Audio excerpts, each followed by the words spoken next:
To dismiss Pathfinder 2nd Edition as Mathfinder and as unapproachable and complex as Pathfinder 1st Edition would be a mistake.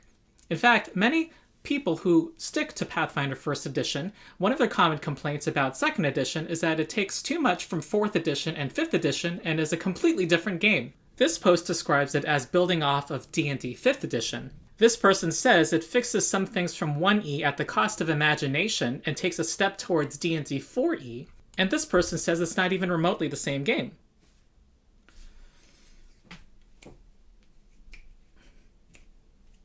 Welcome to Pathfinder Law School. This is the second course in my series in which I try to orient and teach players coming from D&D 5th Edition and other systems who are now checking out Pathfinder 2nd Edition for the first time.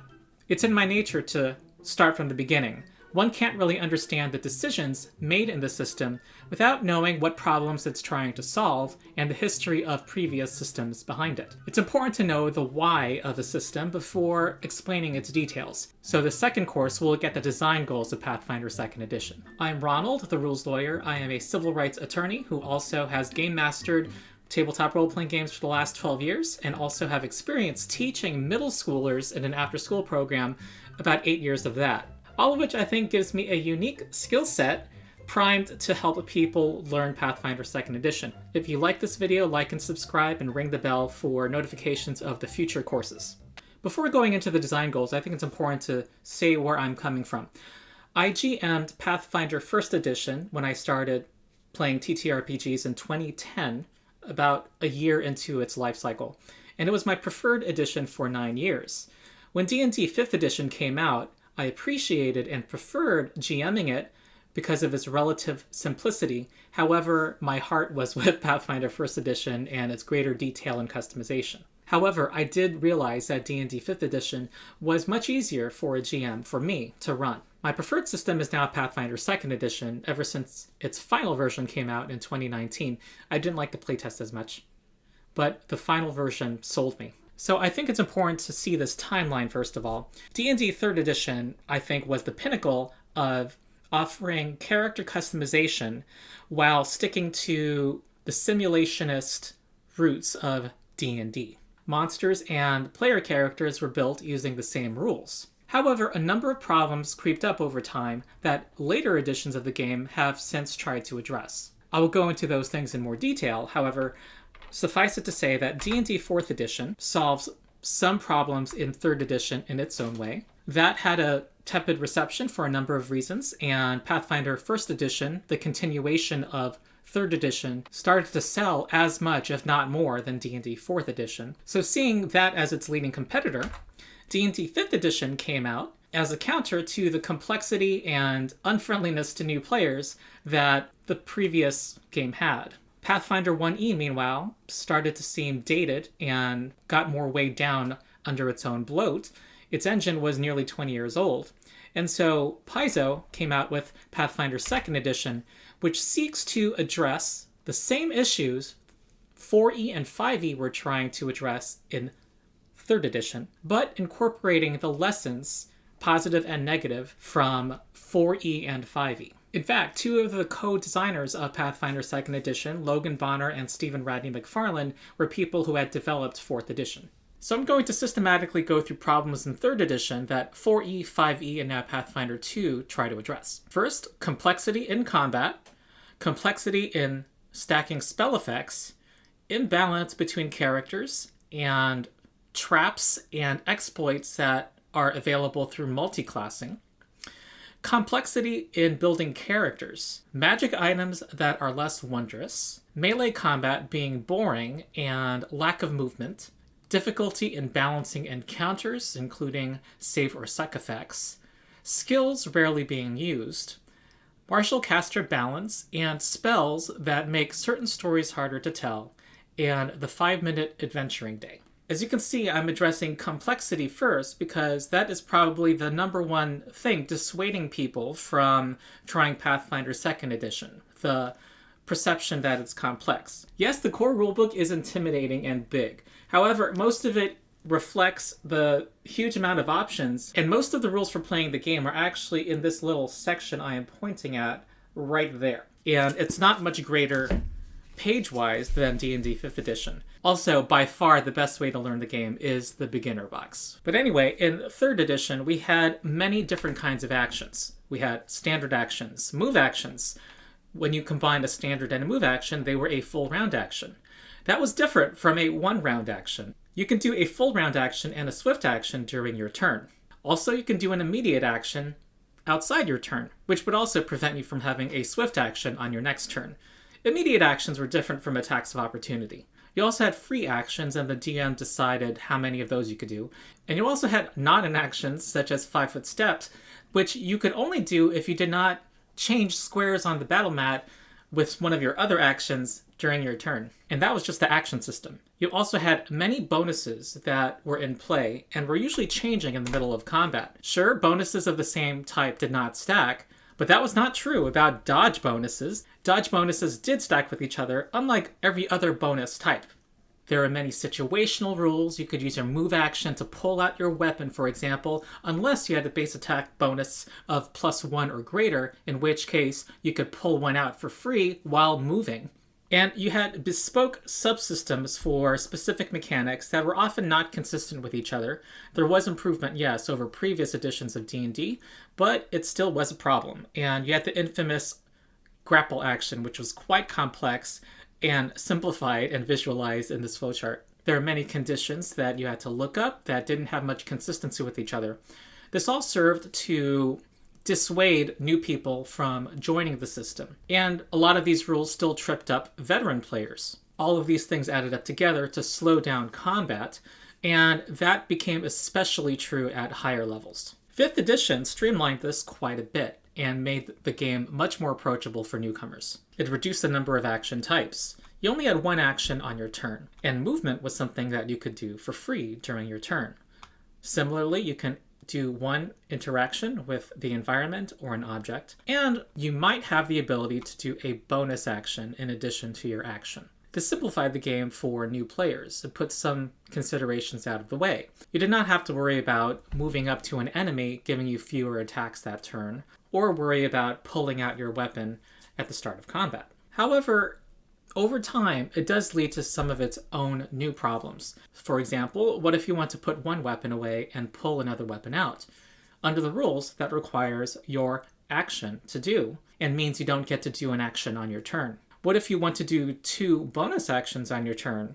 Under 5e's rules, even if you don't plan to use your main action, you cannot do 2 bonus actions. It also arguably makes speed and positioning and distance less important if the distance between yourself and your enemy is made unimportant by the fact that movement has no cost. All of the bonuses and penalties that added up and changed in the middle of combat in 3rd edition were simplified by being folded into the advantage-disadvantage mechanic. This is a big simplification that makes the game more approachable and easier for many players. However, after time, it leads to some strange interactions. One, it doesn't allow for different effects combining. So if that cleric casts Guiding Bolt and hits an enemy, giving allies advantage against it, there is now 0 incentive to add other instances of advantage to that. Also, if a rogue wants to apply sneak attack damage to an enemy, and the enemy's side has cast Darkness, then even if the rogue has 3 effects giving it advantage,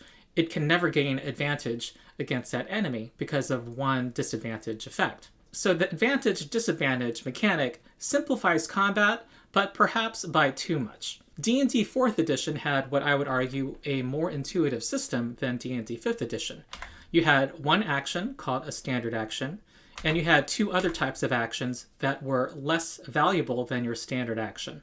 You could always trade a standard action for a move action. So you could do 2 move actions during your turn and 1 minor action. I did a video on the history of action systems in D&D, which you should check out. But what 4th edition did was really the 3-action system in Embryo. Pathfinder 2nd edition built off of this, and also other systems that use action point systems, and has created a 3-action system. You have 3 actions on your turn, and 1 reaction that you can do before your next turn. This is simpler and more intuitive. You don't have to deal with action types. Everything you do uses 1 or more actions. For example, a character can spend 3 actions moving up to an enemy, or 2 actions to move up to an enemy and make an attack, or one action to move up to an enemy, make an attack, and cast a spell as a single action. Free actions exist, and there is no limit on how many you can do. However, they all have specific triggers that you have to meet. By having everything you can possibly do competing for your limited number of actions, including movement and interacting with objects, this leads to more interesting decisions and cost-benefit analysis that lends to making combat more tactical. Also, monsters don't have opportunity attacks by default. Only a minority of them do. So a character can walk up to something, make an attack, and walk away. And if they have a greater speed, like this elf does, they can walk away as a single action, and the enemy monster has to spend 2 actions to go up to her. Also, many minor actions are just given a cost of 1 action. That guidance spell I mentioned is a 1-action spell. The cleric can actually cast guidance on herself and her 2 allies, because each costs 1 action. There is no arbitrary limit on how many spells you can cast during your turn. You just look at how many actions they cost. Granted, most spells cost 2 actions to cast, but you also don't have to deal with action types in all of this. For example, Spiritual Weapon is not confined to using your bonus action. You just spend 2 of your 3 actions to start it, and in subsequent turns, you spend 1 action to sustain it. In theory, you can have 2 spiritual weapons active at once. The 1D&D playtest has nerfed Spiritual Weapon a bit by requiring concentration. However, that means the same caster cannot sustain another concentration effect while keeping Spiritual Weapon up, such as invisibility or fly. In Pathfinder, we don't have to worry about such complexities. We just look at whether it requires being sustained, and that costs 1 action per subsequent turn. Now, Pathfinder 2nd Edition did not take the road of advantage and disadvantage, so in this respect, it is not as simple as 5e. However, the reputation of 3e and Pathfinder 1st Edition of having a million bonuses to add up is greatly exaggerated, because the bonuses have all been reduced to essentially circumstance and status bonuses and penalties. These are the only ones that change in the middle of combat in my experience. Your item bonuses from your gear are basically written down on your character sheet in advance. Circumstance bonuses are things that come, as you can tell, from the situation, like raising your shield, which increases your armor class. Status bonuses and penalties have to do with spell effects and conditions. The other one to track is the multiple attack penalty, which I'll admit, in my first few games, I did find this to be more than I was used to handling compared to 5e and lower level 3rd edition, in fact. However, it was something I just got used to. It became second nature, and also it scales well into the higher levels. It does not get much more complex. Also, by not folding everything into advantage and disadvantage, it leads to more possibilities of teamwork and interesting decisions in combat. For example, our rogue here attacking the orc warrior has a +7 attack bonus and needs to have an 18 or better to hit the orc. This leads to a 50% chance to hit, and if she rolls a natural 20, she has a chance to critically hit. However, if her ally, Valeros, were to go into this square and be on opposite sides of her so that she's flanking, that makes the orc flat-footed and have a -2 circumstance penalty to AC. Also, the cleric has a bless spell active, indicated by the aura. If the cleric moves here and includes the rogue in her bless aura, the rogue gets a +1 status bonus to her attacks. Also, let's say that the rogue, before her attack, tries to demoralize the orc and say something terrifying to it, causing the orc to have a -1 status penalty to all of its statistics temporarily. When we combine all that together, the rogue now has a much likelier chance to hit, 70%, and also because exceeding the target's armor class by 10 makes her hit into a critical hit, doing double damage, she has quadrupled her chance of scoring a critical hit. Also, she and 2 of her allies will be behind her rapier thrust and could take credit for a critical hit. Also, all of the bespoke subsystems that were very complicated, like the grapple chart we saw earlier, have been simplified. There has been a streamlining of mechanics. Pretty much every debuff in the game debuffs something via one of the conditions that are already defined. So the grapple action is now greatly simplified.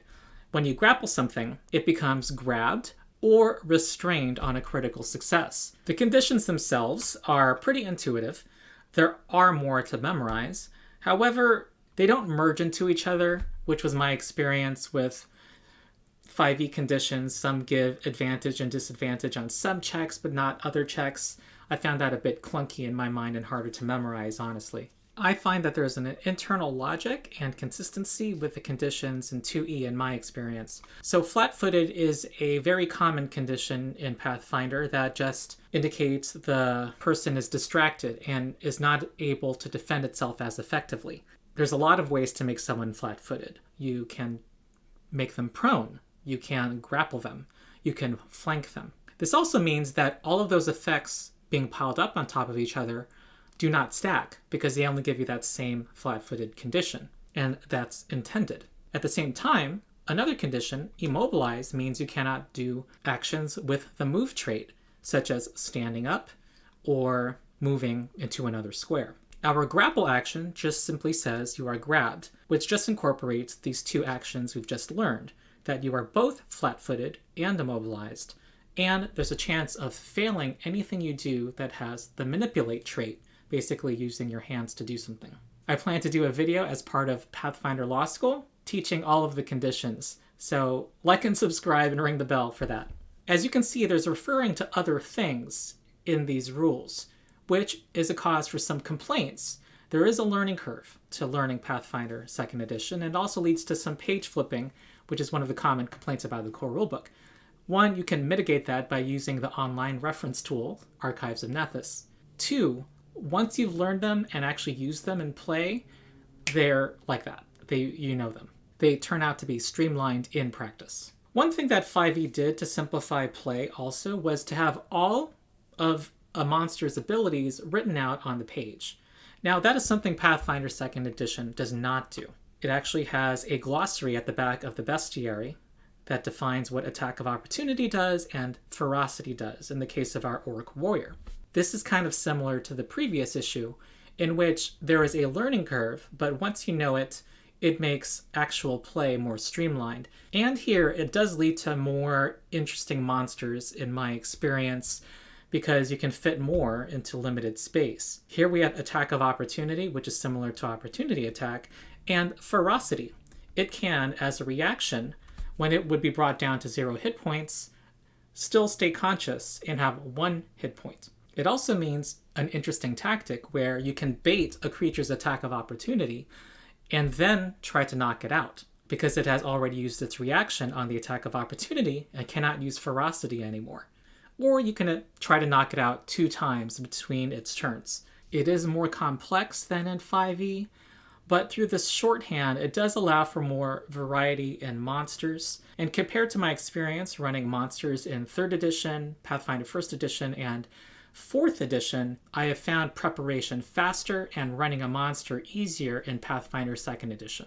Another benefit of the 3-action economy is that it allows interesting decisions on how many actions you're going to use for something, and also having actions of different levels of power in accordance with how many actions they cost. So the heal spell is a classic example. You can spend 1 action to heal somebody within touch range, 2 actions to heal them up to 30 feet away, and it does an additional amount of healing, or 3 actions to heal the 1 action version amount of healing, but to everything within a 30-foot radius. Something like Shield, which is relatively minor in this game, which gives you a +1 circumstance bonus to AC, costs only 1 action, whereas spells that can really impact the battlefield can cost 3 actions, like Wall of Force. There are martial abilities too that require more actions, such as Whirlwind Strike, a level 14 feat that barbarians and also fighters can take to make a melee attack against every single creature within their reach, which is a lot of fun if you prep it with an enlarged spell or have a reach weapon. It also leads to interesting decisions for monsters, who might have abilities that cost different numbers of actions. The Cthulhu, for example, can make 1 attack and grab an enemy as part of that attack, and then throw them with a 2nd action. They can spend 2 actions on annihilation beams, or they can spend 3 actions to trample, which also lets it move through the battlefield. So that's the first and most extensive problem with 3e that Pathfinder 2e addresses that I'm going to cover. Now I'm going to go more quickly over the other ones. The next one is complexity in stacking spell effects. In 3rd edition, you had an incentive to pre-buff before every battle. Here is a screenshot from Pathfinder Kingmaker, the computer role-playing game that's based on 1st edition Pathfinder. There is a mod that you can install that allows you to pre-buff before battles. And there were a lot of buffs that optimal play required you to use. Also, many of these effects lasted a long time. 1 minute per level, up to 1 hour per level. Conjuration spells also could be spammed and had long durations, and you could fill the battlefield with many conjured creatures. What 5e does is simplify this greatly. First, by lessening the number of effects that you can stack with each other. However, there were exceptions. You could, for example, stack Guidance, Bless, and the Peace Domain Cleric's Emboldening Bond together. However, it did limit the number of concentration spells that you could have. You could only have 1 concentration effect active per caster. That tones things down considerably. However, a number of these effects did last quite a while, like 10 minutes in the case of Emboldening Bond. And it also leads to not being able to have some effects together that, come on, we want to be invisible and fly. They both require concentration, so one caster cannot cast both. This also leads to more complexity in spell selection and figuring out what spells you can combine together. So even with this 1st level cleric I have in D&D Beyond, you have to consider which ones require concentration, which ones do not. There's a button for you to isolate which ones that do. And by the way, you cannot ready the casting of a new spell while maintaining a concentration spell. And some of them require your action, while others require your bonus action. So this arguably leads to more complexity of its own kind. What Pathfinder 2e does is what 4e did, which is limit buff effects to 1 minute. In Pathfinder, many durations are 1 minute. Magic Weapon, Mirror Image. Now, you could conceivably cast them before a battle, but if it's only 1 minute, you're probably within earshot of those enemies, and if they hear you casting spells right outside their room, they probably know to investigate or attack you. In actual play, now I've run at least 10 campaigns now, I rarely see more than 2 buff spells in effect in any given combat. This has 2 nice effects. First of all, this has the advantage of making durations predictable.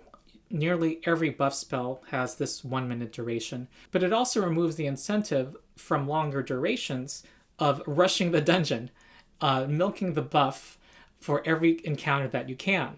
Also, the goal of preventing stacking too many powerful effects with concentration in 5e, I would argue, is done more elegantly through taxing an action by requiring that it be sustained. This is possible because of the 3-action economy.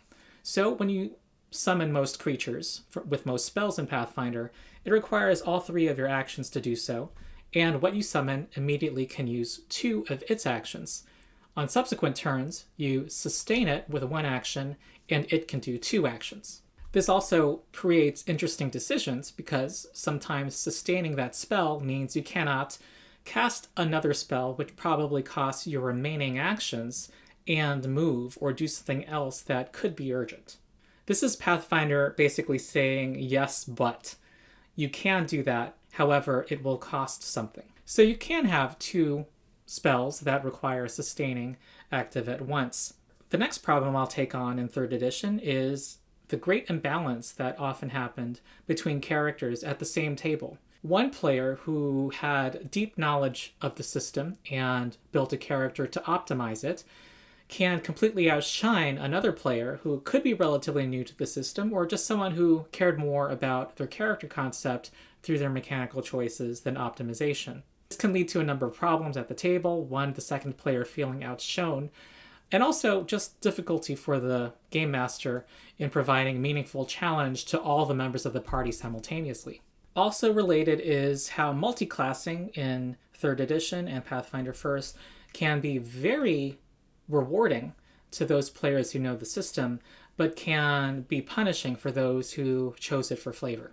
Some people who reject Pathfinder 2nd edition say it does not provide as many options as 3rd edition and Pathfinder 1st.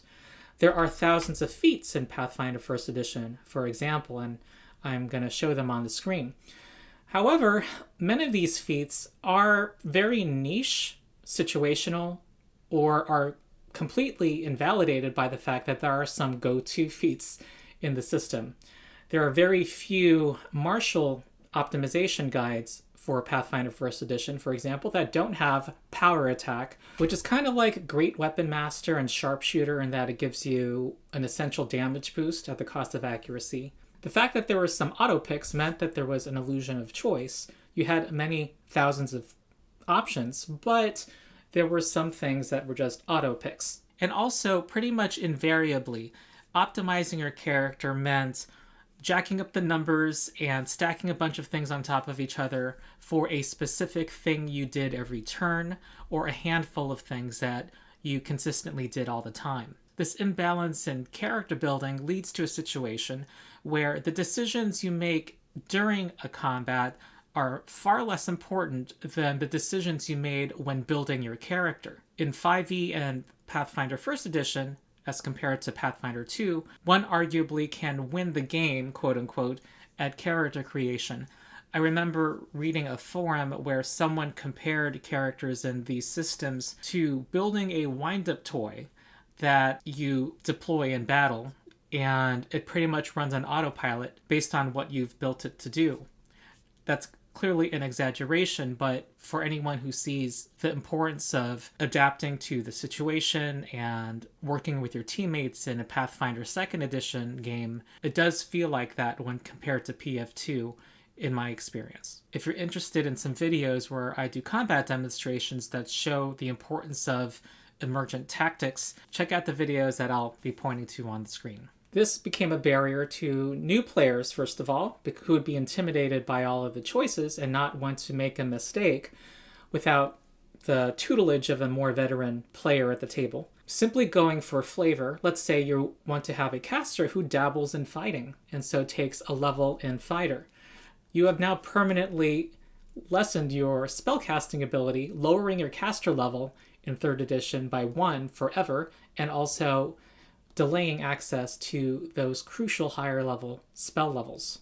This exacerbates problems for game masters who are trying to provide a balanced challenge to parties. So I just found easily, through some Google searches, people who made level 1 characters who have an AC of 33 or have 5 attacks per turn with a damage per round much higher than what a new player would build with a fighter. What 5th edition did was basically make feats optional, and also had a much smaller list of feats that it was pretty committed to not expanding. But it did not eliminate the problem of balance among those choices. Very few optimization guides for melee martials do not include Great Weapon Master and a handful of other feats, and ranged weapon builds almost always have Sharpshooter and or Crossbow Expert. Warcaster is an essential feat if you want to control the battlefield with concentration spells, and also if you want to be in melee.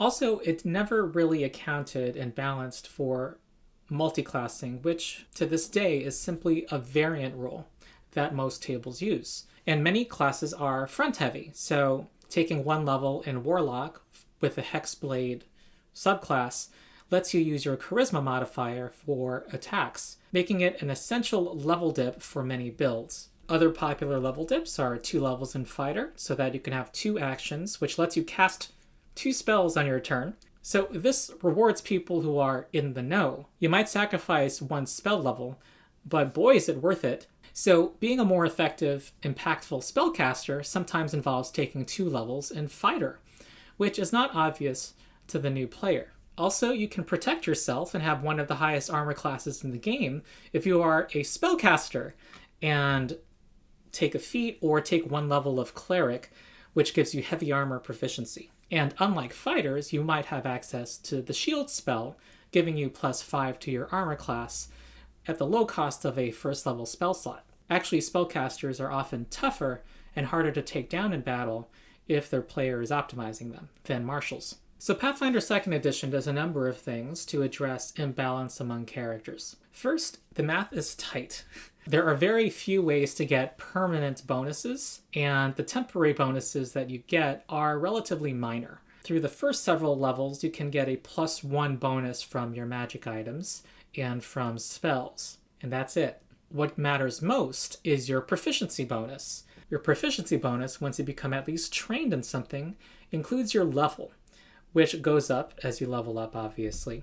And you are at least trained in all of your saving throws in your armor class and in weapons and your spell attacks. This mathematical progression is baked into your class. It determines when you graduate to that next level of proficiency in weapons, in your perception ability, and your saving throws. Basically, your numerical progression is determined by your class and your level, and the designers now know what your numbers will be at a certain level, allowing the designers and game masters to easily balance for the party. So how do you customize your character in this environment if your numbers are predetermined? Well, through feats. Very rarely do feats give you straight up mathematical improvement. If they do, it's while using a certain activity that is competing with your other actions that you could be spending your actions on, or they are situational. The fighter feats list, for example, even if you took all of these feats, all of these different things compete with each other for your 3 actions. Feats essentially give you what I've been calling horizontal progression, more versatility, and more options. Here, double slice is something that you can use if you have 2 weapons. It means your second attack is going to be much more accurate than otherwise. However, it requires you commit using 2 actions, which you may not want to use if you only need 1 strike to knock something out. Sudden Charge is a nice ability that lets you spend 2 actions for the effect of 3. You get to move your speed 2 times and make a melee attack against an enemy. Obviously, you cannot do this in the same turn that you used Double Slice. Exacting Strike also shows this regard for balance. When you use it, if you miss with your attack, that attack does not contribute to your multiple attack penalty. So your next attack will be at the same accuracy. However, it has the Press trait, which means you can only use it when you already have the multiple attack penalty in effect. So let's say you're standing up next to an enemy already at the start of your turn. Your first attack is at your full bonus. Your second attack is Exacting Strike at a -5 penalty. And if you miss, your third attack will be at a -5 penalty also. But only if you miss. All of these feats express a fantasy, a concept, a fighting style that you have with your fighter. And speaking of expressing concept, let's get to multiclassing, which you can do in this system and not be punished for prioritizing concept. The way multiclassing works is through archetypes. At every even level in Pathfinder 2nd Edition, you gain a class feat from your class. You can choose to forego a class feat to take an archetype feat. When you take an archetype feat, you must take its first feat in its list, called its dedication feat. You can take the abilities of another class, for example, by taking the dedication feat for Wizard, if you are a fighter, which gives you a couple of at-will cantrips. That dedication feat then unlocks future archetype feats that you can take within that archetype in the future. This is building off of what D&D 4e did with multiclassing. It did not give you levels in another class.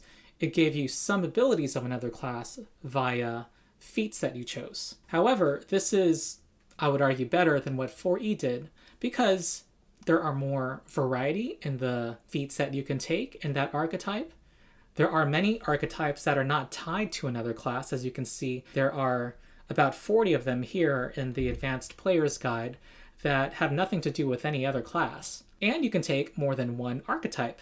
If you want to have an animal companion, take the Beastmaster archetype, which lets you have a companion that gets stronger as you level up automatically, but can be yet stronger if you take some of these feats. Or you can improve your ability to fight in tandem, or learn some spells that enhance what you can do with your animal companion. And remember that your vertical progression in your base class is unchanged by taking these archetypes. So let's take a wizard who wants to dabble in fighting. Our wizard can take the fighter archetype and not take a single wizard feat over the course of their career, and instead take these feats plus take advanced maneuver a number of times, which allows that wizard to take more and more fighter feats. While doing so, the wizard gets to still take all of the high-level abilities that being a wizard gives them, including being a legendary with spellcasting, and also get all of the spell slots that they would be getting otherwise, including 10th level spells, which do exist in Pathfinder. They'll be able to do that while having proficiency with all martial weapons, extra hit points, and attacks of opportunity. Or you can be a fighter who doesn't take any fighter feats at all and just takes feats in wizard archetype. You get to be a master in spellcasting who can cast one spell of every spell level from 1 through 8 every day. You can also just, of course, if you want to do a Gish character, which I've been kind of talking about, by taking the Magus class, who can combine magic with their weapon fighting and even deliver spells via their weapon strikes, while also having access to 9th level spells. What this regard for balance means is it frees up character building so that you can express a whole variety of concepts without having to know tricks of the trade and without anxiety that you are somehow underperforming at a table. We now get to another problem that is often perceived about Pathfinder 2nd edition because of its roots in 3rd edition, which is that making a character is complex. As we saw earlier, there are many thousands of feats that you can take in Pathfinder 1st edition. There are also dozens of classes. Each of those classes has at least 10 archetypes, if not more, and there are alternate racial features, alternate favored class bonuses. There are also traits which are like half feats. It can be very overwhelming. To its credit, D&D 5th edition was laser focused on removing that barrier of entry for new players by simplifying character creation. When you create a character, you simply choose a race, the subrace, choose a background which has not much mechanical effect, and choose your class. Your subclass will be chosen by level 3. Some would say this went too far. In fact, most tables in practice do not limit themselves to this and use the optional rules for feats and multi-classing. However, it's undeniable that it has made 5e very accessible to new players. Many 5e players feel limited by this number of choices, but blanch at playing Pathfinder 2nd edition because of its reputation. So I'm just going to break down what you have to do in Pathfinder 2nd edition to make a character and demystify it. Now we look at Pathfinder 2nd edition and compare the number of choices you have to make to 5th edition. It's about the same. The only things we're adding are choosing an ancestry feat, and your subclass is chosen at first level if you have one. It's not a huge number of choice points that you have. Pathfinder gives you several choices at each of these steps. Now, I'm talking about if you're limiting yourself to the core rulebook, you have the option of opening yourself up to the other books that are published afterward. And they're all available and free to see on Archives of Nethys. But many players, if not a majority, who are new to the system use a free tool like Pathbuilder or Wondrous Guide to make this whole process easier, where you're given a menu at every step. Both tools also allow you to limit yourself to the core rulebook. So if you're limiting yourself to the core rulebook, you'll have at most 7, 8 choices at each step. And actually for background, you actually have about 40 things to choose from. But on the other hand, you can just, as I said, choose it based on your character concept, which you will not be punished for. Here is what Pathbuilder looks like when you choose your class feat and you're a fighter. And fighter is one of the classes that has more level 1 feats. You just tap on the feat and it shows you what it does. The main factor making your character easier is the regard for balance. You can just pick things if you start with a character concept and you choose things based on whether they express that concept. You are making a completely viable character. Now, after level 1, you are not making that many choices per level. Now, this chart may look overwhelming to a 5e player, but when you level up, which is every several sessions, you're making 2 choices, maybe more if you are getting ability boosts, but who doesn't want to get more stuff, you know? But leveling up is actually quite fast in practice, and it feels good. The next problem in 3rd edition addressed by later systems is magic items being less wondrous.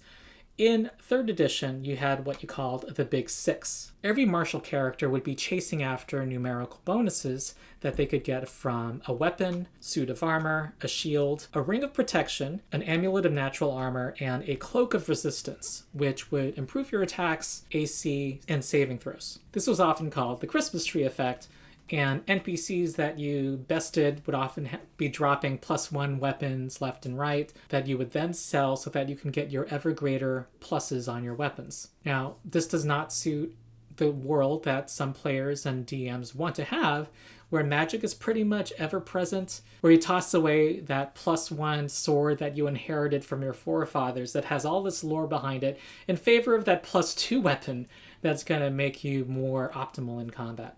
There are people who wanted to have more story, more lore, more wonder surrounding magic items. So what 5e did was basically, I would say, overreact and balance the game around parties not having magic items at all and make them optional. And you can see this in the chart in the Dungeon Master's Guide, where the presumed armor class of a monster never goes above 19, which any party can trivialize with their magic items alone in most typical 5e tables. I'd also say it's kind of an overreaction because it kind of assumed that magic items before 3rd edition were rare and hardly ever given, when that wasn't true. Keep on the Borderlands, which is probably the most played old school module included with every basic D&D box, had many magic items, and this was for a party of level 1 to 3 characters. It also poses a problem for DMs who now have to bear the burden of balancing encounters with no clear expectation of what magic items the party has. And if the game is kind of balanced around there being no magic items, when most parties have magic items, it can throw things for a loop. So the werewolf is a creature that is immune to weapons that are not silver and are not magical. Whether the party has magic weapons or silver weapons is going to have a huge effect on the difficulty of encountering them. And if the DM does give access to silver or magic weapons, this ability becomes a non-ability. In both instances, it is difficult to assess and give a challenge rating to that creature under a system that does not have a clear expectation on what parties might have. And let's be real, players like magic items. They want to find them. They want to get new bling. So what happens is that most tables give magic items out. Players have them. And because the system was balanced without magic items in mind, what happens is that those magic items, combined with effects like Bless and Bardic Inspiration, start to trivialize the numbers of the monsters. And we get the phenomenon where players, after achieving a certain level in D&D, start to outclass the monsters that the system throws at them. AC becomes trivial.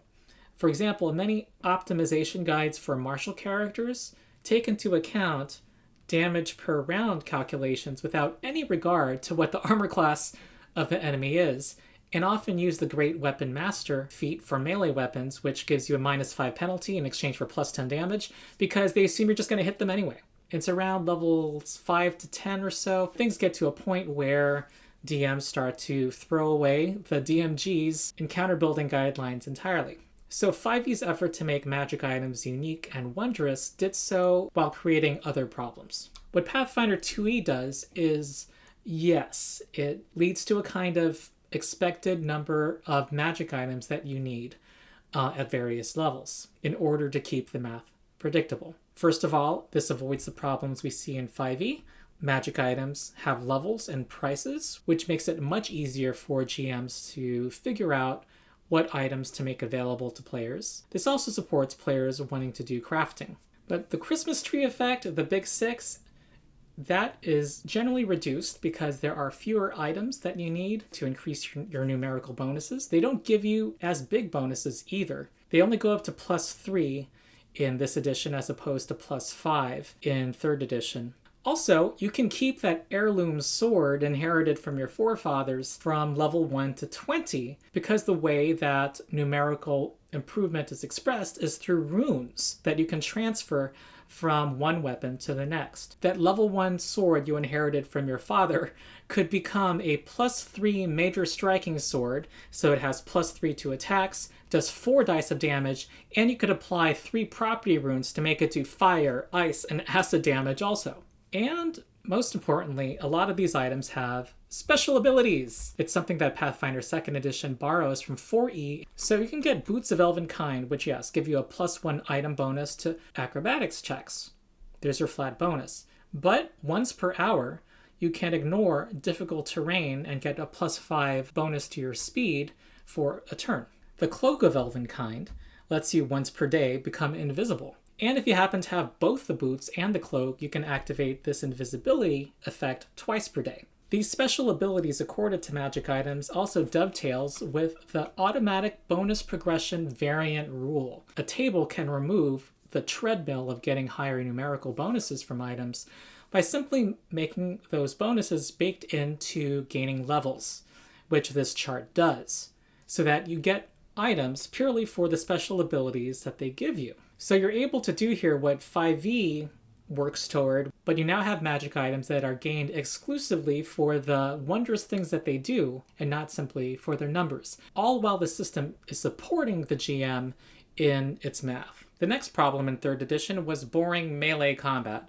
What basically happened is that the 2 opposing sides would lock into melee and exchange blows round after round, and there would be little movement or maneuvering after 2 opposing creatures met. Plus, in 3E, if you were able to make more than 1 attack per round, you could only do so with a full round action, which took up both your move action and your standard action. So you couldn't move on that turn. So why would you move on your turn? If you were a monk, why would you do 1 attack when you could do 7? And also, moving away from the enemy would provoke an attack of opportunity, further disincentivizing you from moving at all. Basically, this is the problem of I attack, and that being what martial characters in 3E did most of the time. What 5th edition has done was partially address this problem. Now, many people watching who play 5th edition, this is a complaint still in 5th edition. You lock into place and fight each other until one side dies. But 5th edition did some things to try to mitigate this. First, by making movement not require giving up any of your attacks, which was a step forward. However, keeping opportunity attacks when you moved away from the enemy still meant that you often would lock into place. And admittedly, there weren't many effective things you could do besides I attack. So what Pathfinder 2nd Edition does is it gives martial characters who engage in melee more options of things that they can do on their turn. You can choose class feats that give you something different besides a basic strike, just like the fighter can choose from these actions. This solution of alternate actions is an adaptation of what existed in D&D 4th edition, in fact, where martial characters had a variety of powers that they could use on their turn. However, unlike 4E, which some of those abilities you're limited to 1 per encounter, and unlike the Battle Master subclass of the fighter in 5e, where you used superiority dice, a resource that you tracked, in Pathfinder 2nd Edition, you basically have abilities that you can use over and over and over again. And they also tend to be more straightforward because they are keying off of things you already can do under the basic rules. For example, everyone can raise their shield to get a +2 to their armor class with an action. But the reactive shield feat, if the fighter takes it, lets the fighter use the reaction in response to a blow to raise their shield and possibly even block that blow. This is a case of a feat that just lets you use your action economy more efficiently. Just like a sudden charge down here lets you do the equivalent of 3 actions with the cost of 2 actions to stride, and then attack with your weapon. Also, the 3 action economy gives players a sense that you can kind of do more on their turn. A number of things in 5th edition that cost your whole action, and therefore, if you were to do them, you would not be able to make attacks on your turn, only cost 1 of your 3 actions in Pathfinder. So instead of the help action, you can spend 1 action to prepare to aid an ally. Using an item, instead of using your whole action, could use just 1 of your actions. Hiding uses just 1 action. And in the case of ranged attackers, you can be behind cover, spend 1 action to hide, and therefore make your enemy flat-footed to your next attack. Instead of searching costing you your action, seek is a single action to try to find something that's hidden. The equivalent of 5e disengaging is to step, lets you move 1 square without provoking any reactions, like opportunity attacks, and use a second action to move or stride. Lay on Hands costs only a single action for a paladin or champion in the system to use. Also, most creatures do not have attack of opportunity, which allows for more fluidity and motion in combat, and means that where the melee combat takes place can often move over the course of a fight. Also, starting at level 1, anyone can make more than 1 attack per turn, and you can move while making 2 attacks, unlike in 3rd edition. You just have to deal with the fact that the multiple attack penalty means that your repeat attacks are less and less accurate. So this leads to more variety in turns. Maybe after you feint against an enemy, your rogue will want to make 2 attacks, or just 1 attack and walk away, forcing the orc to go after her, and in this case waste 2 actions to do so. As you can see, this leads to greater variety in your turns. So the feint action was a deception skill check that makes the enemy flat-footed, costs 1 action only, and it does not suffer from the multiple attack penalty. So you're incentivized to mix things up with eye attack. Grapple makes an enemy immobilized and flat-footed. Trip makes them prone and therefore flat-footed and a -2 circumstance penalty on attacks. And Demoralize uses your intimidation skill and lets you terrify somebody to lower all of their stats temporarily. It's using actions like this that caused our rogue earlier to quadruple her chance of critically hitting. And when a martial character reaches level 5, they get what are called critical specialization effects, where they can impose a different effect on the enemy when they score a critical hit, giving you other benefits for being tactical besides raw damage. Together, all of these changes mean that you are doing more than simply I attack on my turn, and you have more variation in what you're doing from turn to turn if you are in melee, and also if you are a ranged weapon fighter as well. Even the monster design for monsters that are basically melee fighters, it leads to more interesting melee fights. The Gogateth is a level 12 foe that when it bites something, it grabs the target immediately, and it can walk around the battle carrying its victim in its jaws. It also has a 2-action activity that lets it stride 3 times, making an attack during each stride, and a reaction to move away from a PC who moves within its reach. This all serves to make melee fights more memorable, and a lot of melee brute monsters in Pathfinder tend to have these signature abilities so that they're not just what many 5e players call sacks of hit points that you exchange blows with while they do multi-attack over and over. The next problem in 3rd edition and Pathfinder 1st edition is the difficulty of balancing encounters. In those editions, once you get past the early levels, challenge rating becomes more and more just a guideline that the DM relies less and less on. Due to the unbounded accuracy of 3rd edition, it was very possible to have wide differences in the statistics of PCs within the same party, and for an optimal group to far exceed the numerical expectations of the system, such that they are challenging monsters much higher level that they're not supposed to be able to realistically defeat. And also, save or suck effects can make it harder to balance encounters because a single die roll can determine the outcome of the battle, which can lead to encounters that are accidentally too hard for the party. Or what often happens, you have a monster that is a villain that's been built up by the DM for months, turning out to be a pushover because somebody incapacitated them. Those of you who play 5th edition know that these problems I described in 3rd edition pretty much are still intact in 5th edition. There were a number of things that they did to try to mitigate it, in that save or suck effects often give you a new save every round. Things that turn you to stone or paralyzed you, for example. It is widely recognized that challenge rating is kind of not useful. So the Shadow is only a challenge rating 1/2 creature, but it's one of the deadliest foes that a high-level party can face, because their strength damage will outright kill a character. Meanwhile, the challenge rating 30 Tarask can be trivialized by a low-level party who has flight and ranged weapons, because of its lack of ranged attacks, and it cannot fly. And also, it's very susceptible to effects that target its dexterity saving throw. I won't go deep into it here, as this difficulty of balancing encounters is rooted in a number of things, but I'll focus on two primary culprits. One of them is bounded accuracy.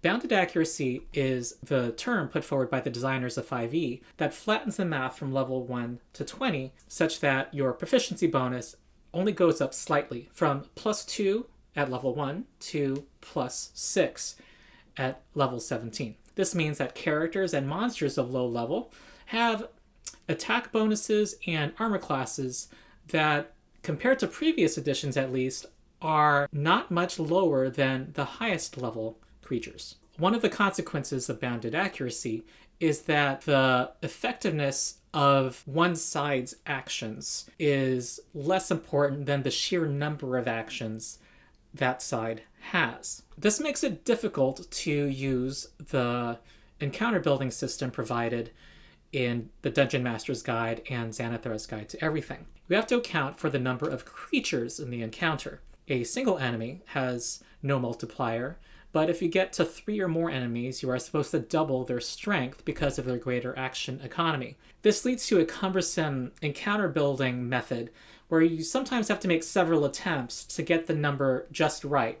And even when you get the target number, you often get wildly varying results depending on what the abilities of those monsters are, like the case of the Shadow, or because of some errant die roll, and that gets us to save or suck effects. And because the math was flattened, the success of any particular die roll is determined less by that creature's power and more by the die roll. That low-level party with a polymorph spell and silvery barbs is quite likely to shut down a very high-level creature. There's only so many times a monster can use legendary resistance, which basically just gives a timer to the battle that the party will fully expect they will win. Another thing reported by 5e tables is that a deadly encounter usually is not that they have to go far beyond what is recommended in this chart to make something even feel challenging. Also implied in kind of what I've talked about so far is the fact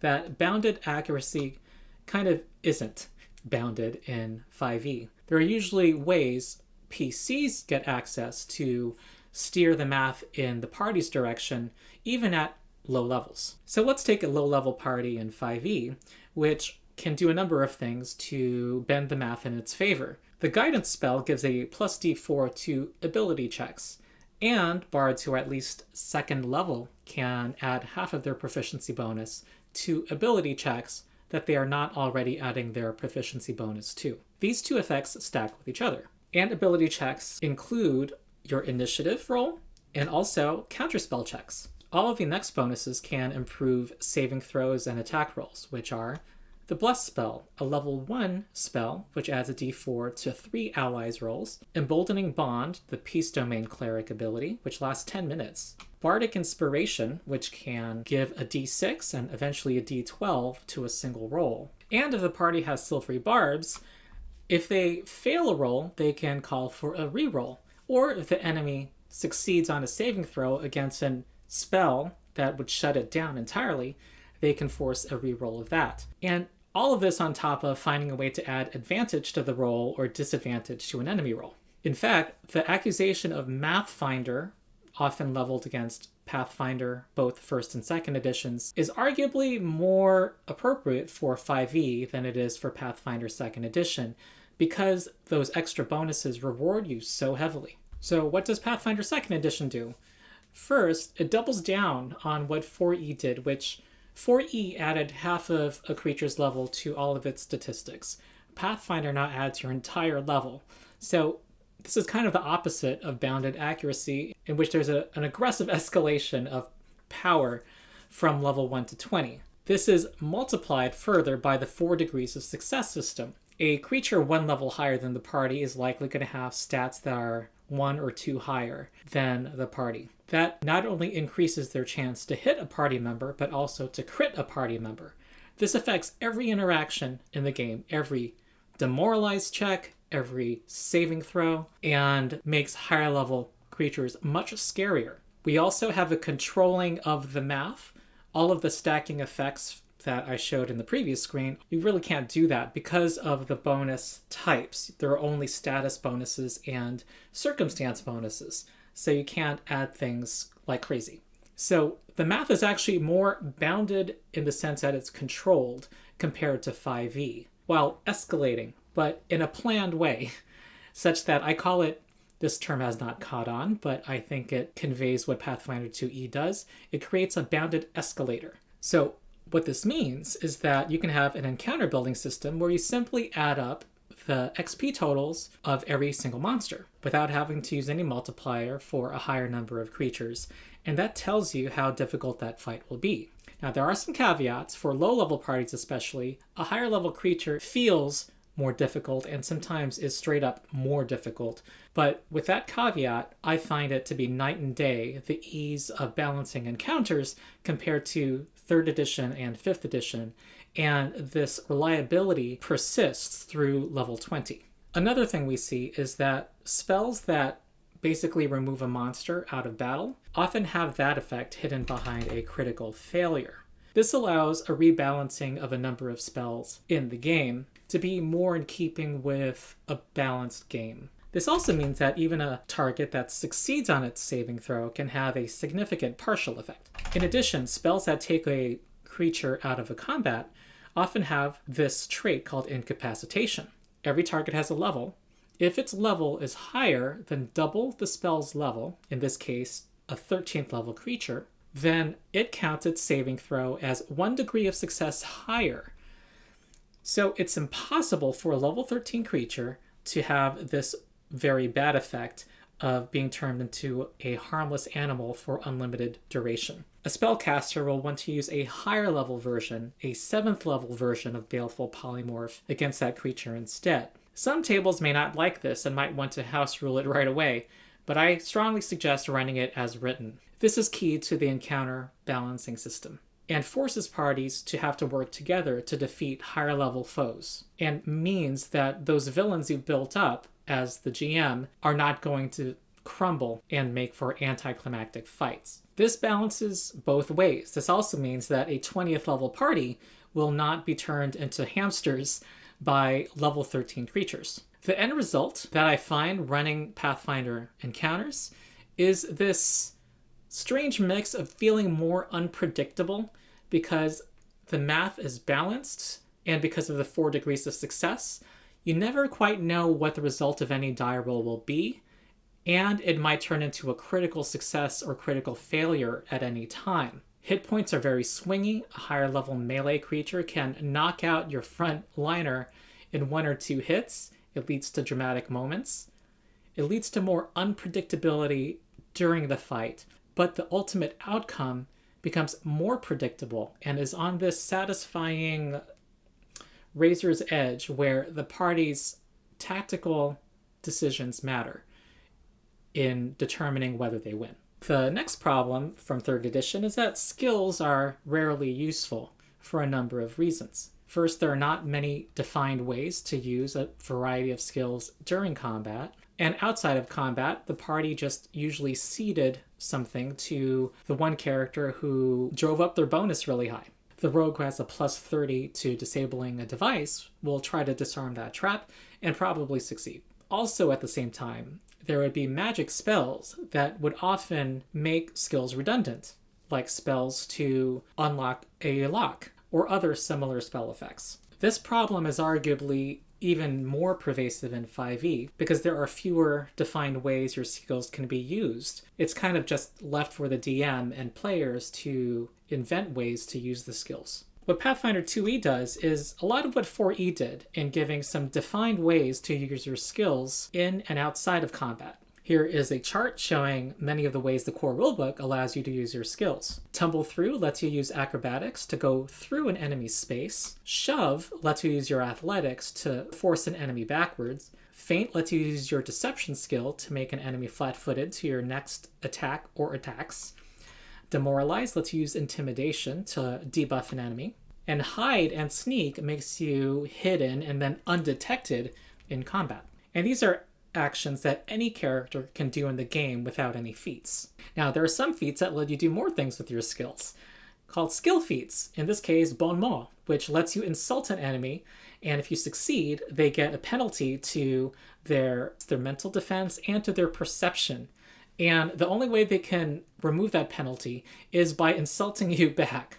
Battle Medicine lets you use your medicine skill to give urgent healing to an ally in the middle of combat. Pathfinder also has hazards, or traps being one of them, and some of those hazards are complex hazards. They actually enter the initiative order and do something every turn, which the party can use their knowledge skills to try to understand and figure out how to disable, and usually there are one or more skills that the party can use to try to disable those devices while they are trying to kill the party. Outside of combat, there is rule support for skills. Coerce is a underappreciated use of intimidation, which if you succeed, you can get a prisoner to do the party's bidding for a period of time up to 24 hours. It's up to the GM to decide how long exactly. And if the party critically succeeds, they are too scared of you to retaliate, at least in the short term. This gives rule support for GMs who don't want to reenact uncomfortable torture scenes, which I've had to do sometimes before this became available. And for downtime, there is rule support to do a number of different activities, including earning income. Here's the chart that gives the DM a way to reward work in a way that works with the gold economy of the system. The next problem from 3rd edition was the greater power of casters, martial caster balance, and certain magical spells that can prevent a game master from having certain kinds of stories or adventures. Starting with 3rd edition D&D, casters arguably became even more powerful compared to martial characters in older editions. In the older editions, you needed many, many hours to prepare your spells for the day. You also had to declare your spells at the start of a round, during which any damage you took automatically disrupted your spell. Starting with 3rd edition, wizards were able to choose their spells and were not dependent on the dungeon master giving them out through a scroll. And very importantly, as you leveled up as a spellcaster in 3rd edition, it did not get that much harder to land your spells, and sometimes it became easier if you optimized your character. In older editions, very high-level creatures could resist your spell on a 2 or 3 on the die roll. Also, some spells made it harder to have certain kinds of adventures, like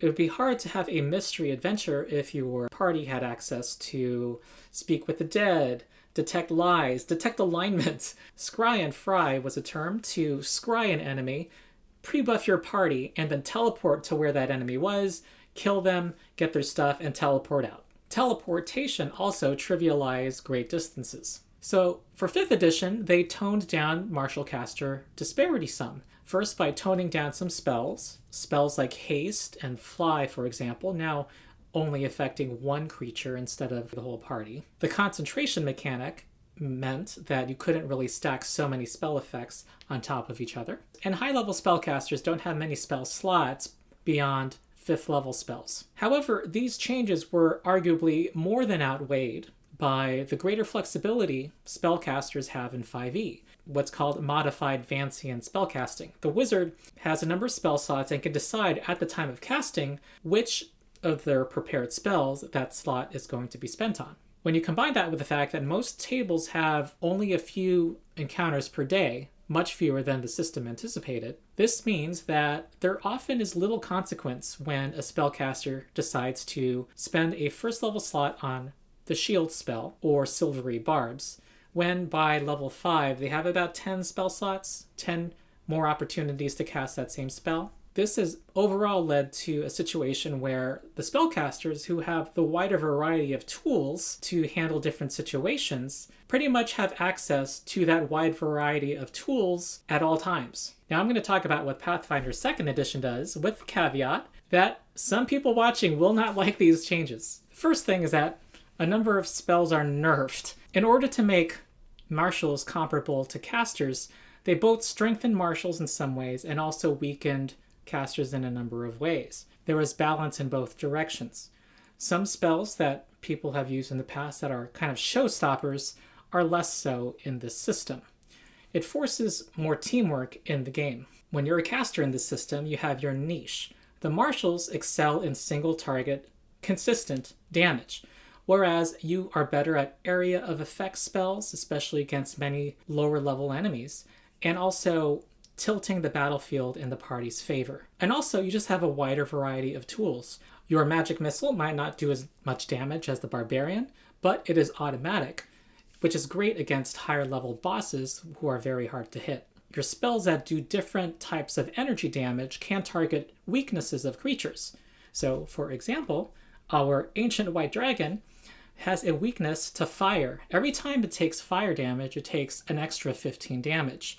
So your Produce Flame spell, cantrip, can trigger that damage, and if you critically succeed on your attack roll, it takes persistent fire damage, so that gets triggered every turn. Burning Hands, because it calls for a basic reflex save, means that it does half damage on a successful saving throw. That is not a critical success, so you can trigger that weakness even when it succeeds on its save. All this while preserving the traditional Vancian spellcasting of prepared casters having to predict what spells they're going to use that day, and when you cast it, you cross it off of the list. Spontaneous casters have more flexibility, which I won't go into here.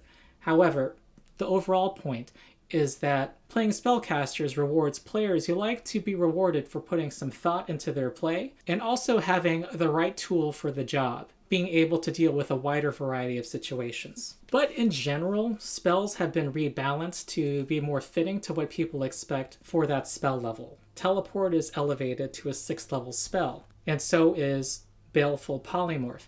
True Strike is not useless. You spend only a single action, and it means that your attack roll later that turn is going to have what in 5e would be called advantage. You can use this right before casting a high-level important spell attack. I plan to have a video as part of Pathfinder Law School on how to caster good, and if you're interested in that, like, subscribe, ring the bell, because that'll be a fun one.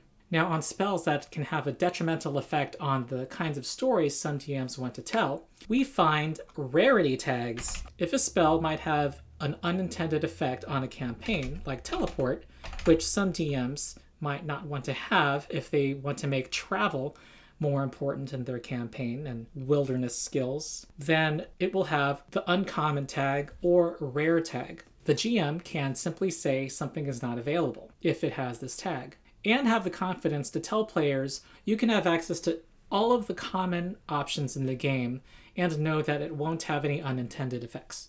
You'll also notice that the teleport spell takes 10 minutes to cast, which is another change. Detect Alignment also has the uncommon trait, and so does Scrying. Taking a cue from 4th edition, some spells are turned into rituals and take a substantial amount of time to do. The Resurrect ritual takes a day, and it also has the uncommon tag.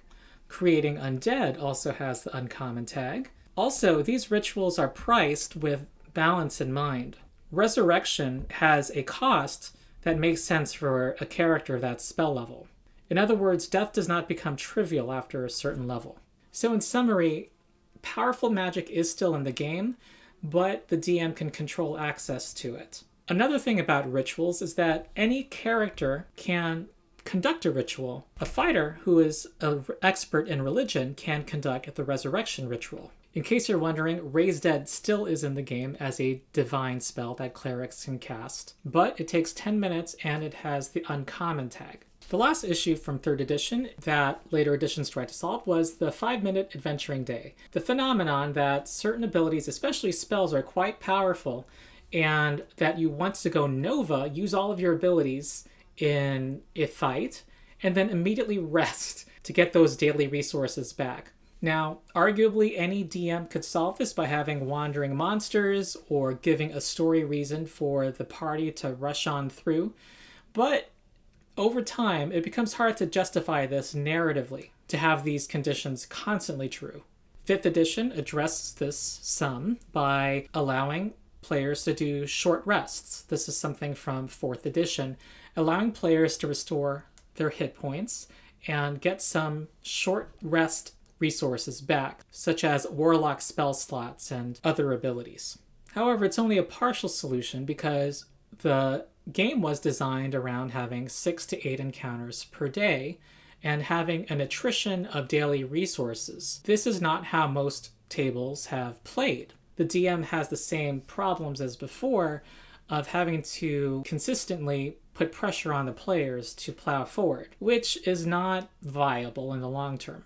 Also, the nature of an attrition model for encounters is that some of those encounters inevitably are just resource drains and not particularly exciting in and of themselves. Also, what if you're running a sandbox or a hexploration campaign where the party will at most get 1 encounter per day? There isn't really a solution for that. So what does Pathfinder 2nd Edition do? First, I want to report my experience. You can have a campaign where a party has 1 encounter every few days or few weeks, and that fight be quite tense and exciting. And using this same system, have an adventuring day with 15 encounters, as my recent level 12 campaign of Fists of the Ruby Phoenix had. Now, how does Pathfinder do this? First of all, through unlimited healing, in theory. Treat Wounds is a way you can use your medicine skill to restore 2d8 hit points to a party member. There is no absolute limit on how many times you can do this. Your limitation essentially is time. And until you get a later skill feat, you can do this on any one particular target only once per hour. The activity itself takes 10 minutes, so it's something you have to do outside of combat.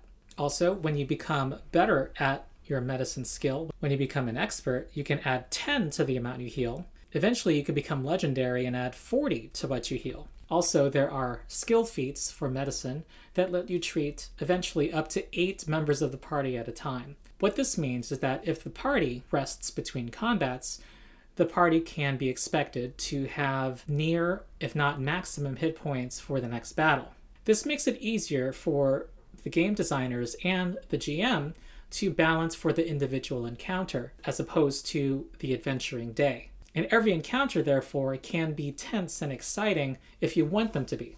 And you often see really wild swings of hit points in the middle of a given combat. This is a reworking of what 4th edition did with healing surges. But unlike 4th edition, there is no daily limit to how many times you can restore your hit points. Another resource that recharges between fights is focus points. Many classes get abilities called focus spells. A wizard who specializes in an arcane school can have a school spell that uses their focus points to cast. And they can refocus with 10 minutes of focusing to get that focus point back. And the party is normally going to have at least 10 minutes between fights, barring extraordinary circumstances.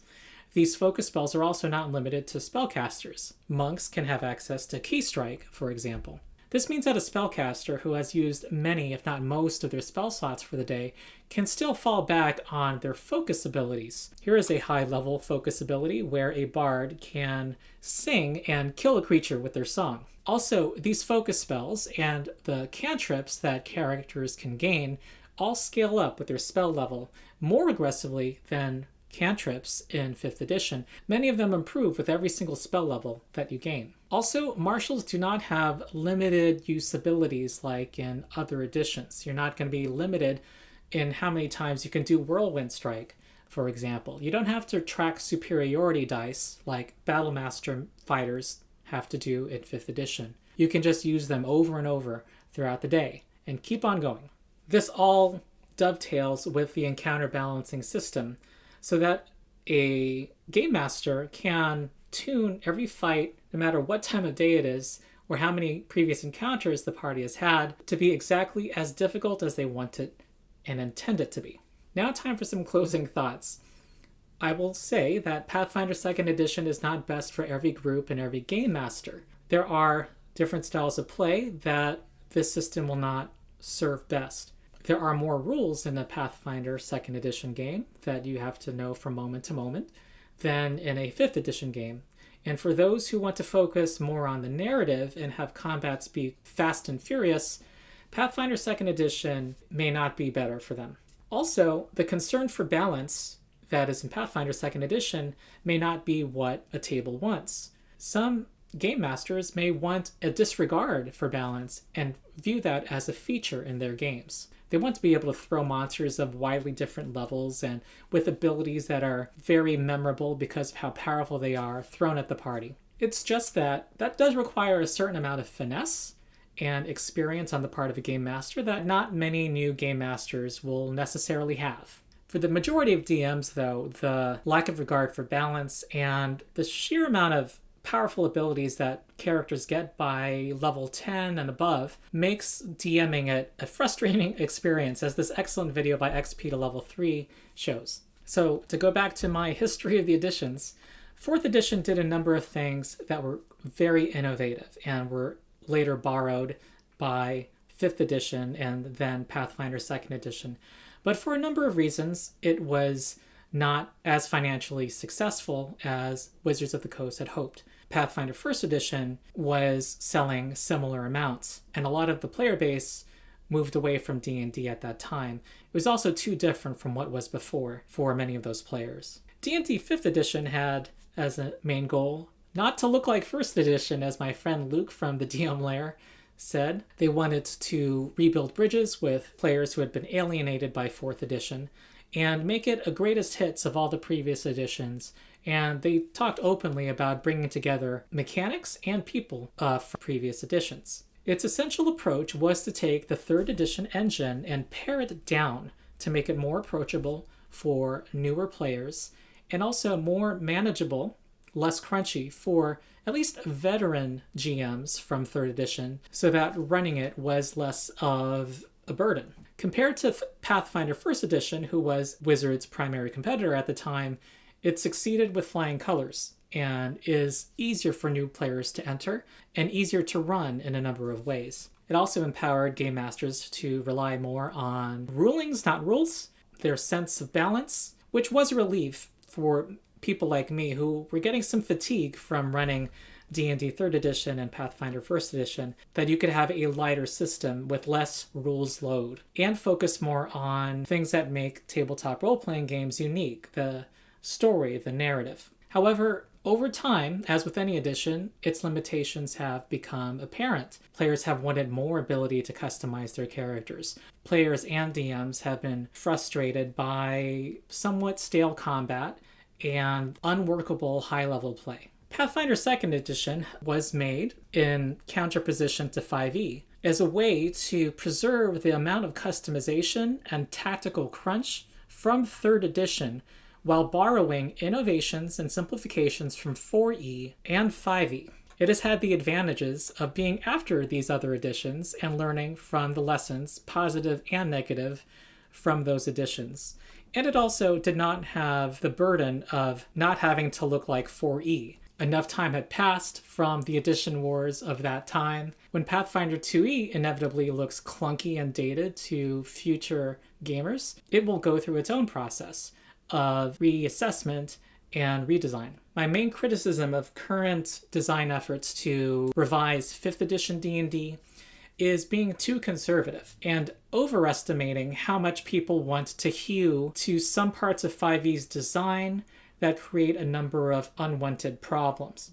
So that's it. I hope that this was a convincing presentation. This is my first time using PowerPoint to this extent. I hope that I showed why I think Pathfinder 2e is a great system. And also, I hope I gave some insights into some of its designs that can inform the flowering of new companies and efforts to design new tabletop role-playing games to succeed D&D 5th edition that we're seeing right now due to Wizards of the Coast messing up. That's it. I have been Ronald the Rules Lawyer. Like and subscribe and ring the bell if you want to get notifications about more courses in my Pathfinder Law School series. If you like my deep dive into the history of D&D design, then check out my video that I'm going to point to on whether D&D should use the action economy from Pathfinder 2nd edition, where I propose that they abandon the bonus action and use either the D&D 4e system or Pathfinder system. Tell me what you think in the comments. Also join my Discord community where we continue these discussions, and also you can play the Pathfinder 2e beginner box and find people who run it for you. Also support my Patreon to get early access to videos and get exclusive videos only available to patrons. So I hope you enjoyed the video, and I will see you next time.